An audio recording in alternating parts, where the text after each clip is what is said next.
BNP আরেকটি ১-১১ সৃষ্টি করতে চায়।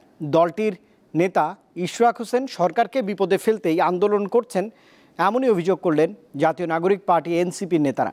বিকেলে রাজধানীর যাত্রাবাড়িতে এনসিপি ঢাকা মহানগর দক্ষিণের আয়োজনে ইসি পুনর্গঠন ও স্থানীয় সরকার নির্বাচনের দাবিতে বিক্ষোভ সমাবেশে তারা এমন অভিযোগ করেছেন। এতে প্রধান বক্তা ছিলেন এনসিপির যুগ্ম সদস্য সচিব নিজামুদ্দিন। সংগঠনটির নেতারা বলেন, রাজধানীর গুরুত্বপূর্ণ সড়ক বন্ধ করে ছাত্রদের পছন্দের ২ উপদেষ্টার পদত্যাগের দাবি তুলে জুলাইকে প্রশ্নবিদ্ধ করা হচ্ছে।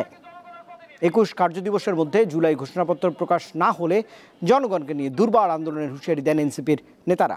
ওয়ালটন বিএলডিসি ফ্যান, খরচ বাঁচে ৬৫% পর্যন্ত। ওয়ালটন বিএলডিসি ফ্যান ছড়ায় স্বস্তির সবুজ হাওয়া।